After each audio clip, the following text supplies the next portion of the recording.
सेवा संगठन के जानिब से पिछले कई सालों से हम ये काम कर रहे हैं। जब भी समाज के अंदर, जिले के अंदर, राज्य के अंदर या देश के अंदर कोई संकट आता है तो हम जिस इलाके में रहते हैं, जिस खित्ते में रहते हैं, परभनी शहर में, तो जहाँ तक परभनी शहर का सवाल है, हम जिस जगह पर रहते हैं हम वहाँ अच्छा काम कर सकते हैं। हम लोगों को जानते हैं कि कौन मजदूर है, कौन गरीब है, जिनका पेट रोजमर्रा की हाथ पे जिनकी रोजी रोटी है।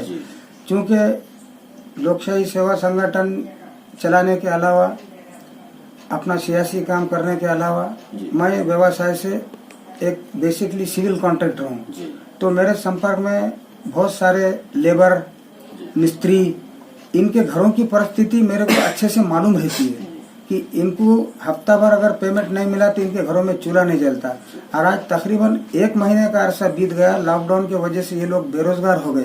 तो इनकी हकीकत मेरे पास है, इनके रजिस्टर बाज़ाब्ता नोंद मेरे पास है कि ये इनके घरों की परिस्थिति कैसी है। इसलिए मैं ये समझा कि अच्छे से अगर अपना काम करना है और अच्छे से कार्य करना है तो ऐसे गरीब मजदूरों के घरों को जाके उनके घर की हालत आज की कंडीशन में क्या है, क्या उनको इसके पहले किसी ने किट दिया, या उनके घर में 2 किट आ गए, या फिर बहुत दिनों से किट नहीं आया, या उनको कुछ मिला ही नहीं, या फिर उनके पास राशन कार्ड ही नहीं है।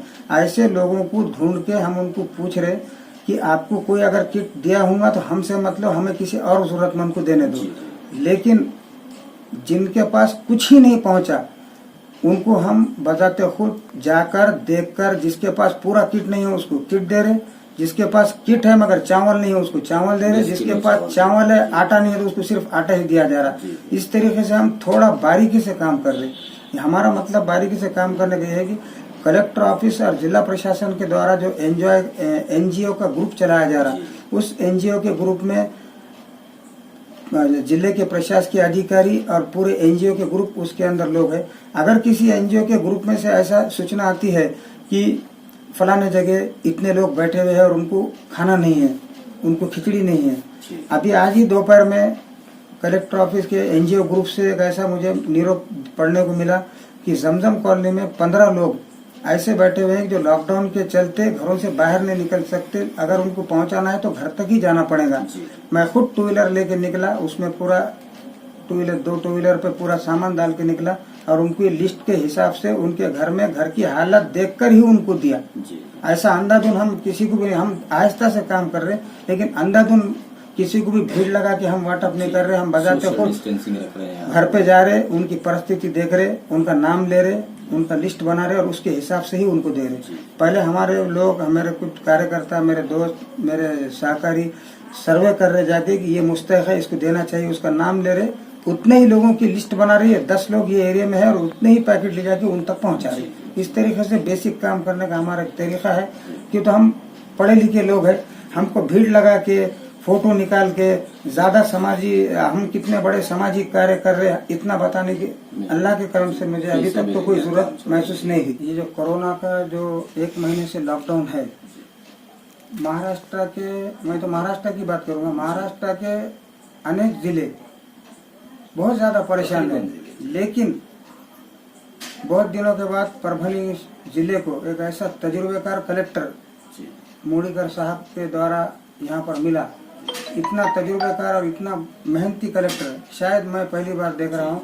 सबसे पहले उन्होंने किसी की कोई परवाह नहीं की, जिले के पूरे सीमाएं बंद कर दी, तालुकों की सीमाएं बंद कर दी और प्रशासन को इतना चुस्त किया कि आज परभनी एक अपवाद के अलावा हम ग्रीन जोन में है और इंशाल्लाह हम ग्रीन जोन में ही रहेंगे।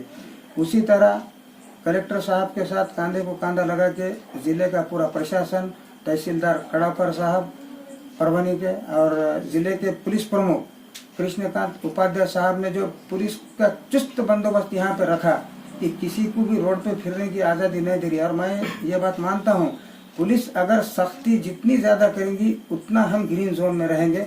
क्यों तो ये जनरल पब्लिक है, जनरल लोग है, मोहब्बत की भाषा कुछ लोग नहीं समझते, इसलिए पुलिस जितनी सख्ती करेगी उतना ही बेहतर रहेगा, ऐसा मेरा मानना है। मैं जिला प्रशासन और पुलिस प्रशासन का और महानगर पालिका के प्रशासन का बहुत ज़्यादा आभारी हूँ और महानगर पालिका के कमिश्नर और जिले के इनका भी शुक्रिया अदा करता हूँ कि इन्होंने इतना मुस्तैदी से काम किया और इनके मुस्तैदी को देखते हुए पब्लिक भी परभनी की इनको पूरा साथ दे रही है। परभनी शहर के और जिले के तमाम वासियों से ये दर्दमंदाना अपील करता हूँ, गुजारिश करता हूँ, विनती करता हूँ कि घरों में ही रहे। पहली बार ऐसा होगा, हालात पैदा हो गए कि कोई जंग अगर जीतना है तो घर से बाहर निकलना पड़ता, लेकिन ये जंग जीतने के लिए घरों में रहना बहुत जरूरी है।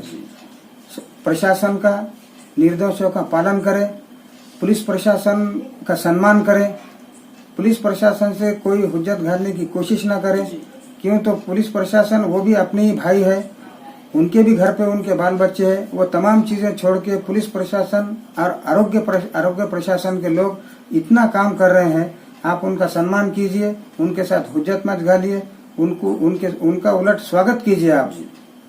और राज्य की सरकार उद्धव ठाकरे साहब के नेतृत्व में अच्छा काम कर रही है, मैं उनको भी मुबारकबाद देता हूं, उनका भी शुक्रिया अदा करता हूं। और उसके साथ आरोग्य मंत्री राजेश टोपे, एक नौजवान आरोग्य मंत्री महाराष्ट्र ने पहली बार देखा है, बहुत ही ताकत से काम कर रहे हैं, मैं उनका भी शुक्रिया अदा करता हूं।